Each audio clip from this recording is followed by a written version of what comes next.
Welcome to the Strategic Prevention Solutions Community Spotlight. For this Community Spotlight, we're going to take the guesswork out of the who, how, and when informed consent is needed when performing evaluations with a group or community. Remember, every person you may potentially collect data from should both be given the opportunity and all of the information to decide whether or not to participate. So beware of both the risks and benefits of their involvement, what is required of them, and how the information will be used. So what is informed consent? We break it down into three parts. 1. Be informed. This means the person is knowledgeable and understands what's being asked. 2. Consent. Once the person is informed, they are able to make a voluntary decision to participate or not. And 3. The process. The participants are actively engaged by the researchers or investigators throughout their participation.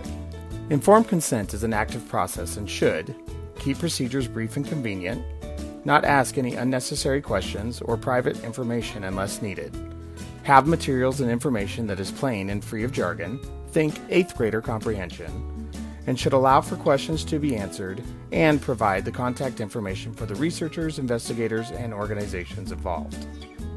So now we know what informed consent is and why you need it. Now what?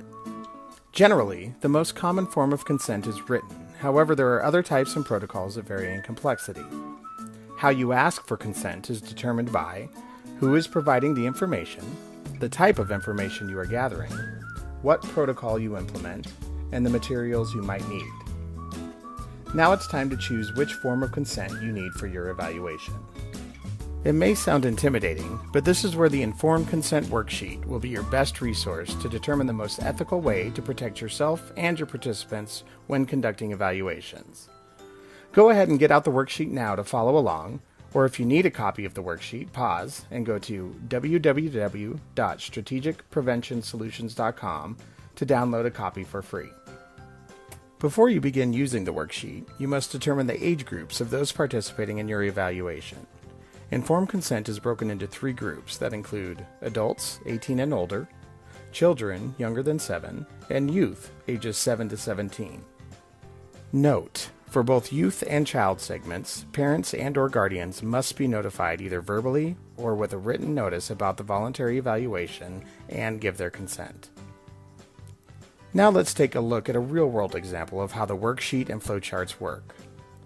Let's say we're going to give a survey to freshman students who are participating in a high school class about teen dating violence.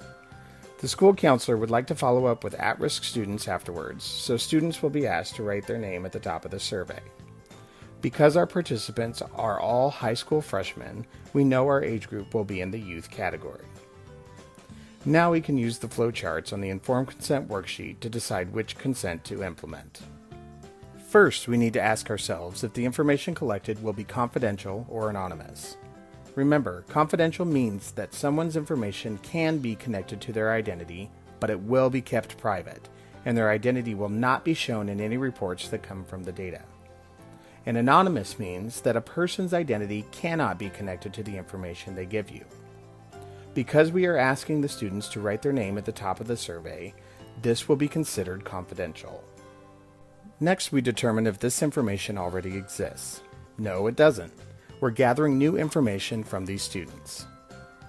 Is there significant time involved to take the survey? No, it will only take about 10 minutes to complete. Does the survey ask about sensitive information? Yes. The topic of teen dating violence is sensitive, and some youth may be triggered when answering questions about this topic. Because of the sensitive information, we'll write an introductory script for the teacher, or even better, one of our own evaluation team members, to announce to the class that any student may seek assistance from the school counselor if they feel uncomfortable at any time after taking the survey. We will also provide contact information for the counselor, the local domestic violence shelter, and the national support hotline for each survey participant. The school counselor will also commit to following up with students who indicate they may be having uncomfortable feelings or experiencing teen dating violence. All of these measures will support survey participants in processing this difficult topic should they need additional assistance. Here's a quick tip. If your questions ask for youth perceptions of others, it is less sensitive than asking youth about their own behaviors. Now that we have the consent protocol determined, we can send home a letter to the student's parents informing them of the survey. Remember, parental or guardian consent is a legal requirement for any minor under the age of 18.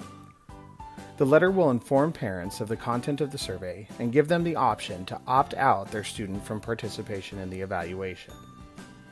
Check with your school district and state laws to see if active or passive parental consent is required for the students. Active consent refers to obtaining either written or verbal consent from the parents, and passive consent is simply informational notification to the parents of the survey being conducted, which includes the initial letter we sent to the parents informing them of the upcoming survey. Active written consent is the safest route and requires you to administer the survey only to students who have provided signed permission from their parents to participate. However, it is sometimes possible for the school to send the informational letter home and survey everyone unless the student provides a request to opt-out form signed by their parents. Once guardian consent is obtained, we need to make sure the students are both informed about their participation in the survey and give their assent to participate. Remember, even if a guardian has given consent for the student to participate, the student has the right to opt out. To aid in the assent process, we will read a prepared script to the class prior to the survey. The script should notify students of their choice to participate and that they may skip any questions they don't feel comfortable answering. After the surveys are collected, it is important to remember that confidentiality is key.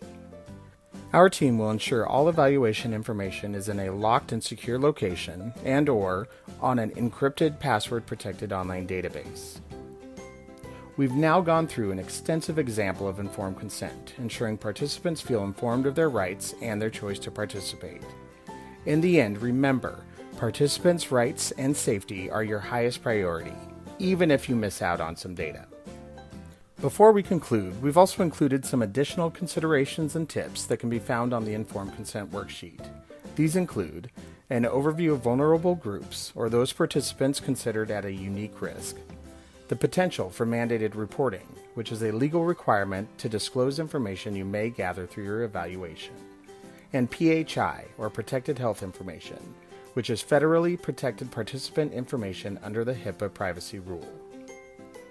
You now have a basic understanding of the informed consent process and how to determine the best consent protocol to use. Because every survey and evaluation is different, this process will vary from project to project based on a variety of different factors and the questions provided in the flowcharts. If you haven't already, be sure to download the Informed Consent Worksheet to review the flowcharts, online resources, and additional and more thorough information regarding evaluations to ensure compliance during your information gathering. You can also reach out to Strategic Prevention Solutions for more information and any questions you might have. Thank you for joining us on this Community Spotlight and for doing your part to bring your community to wellness.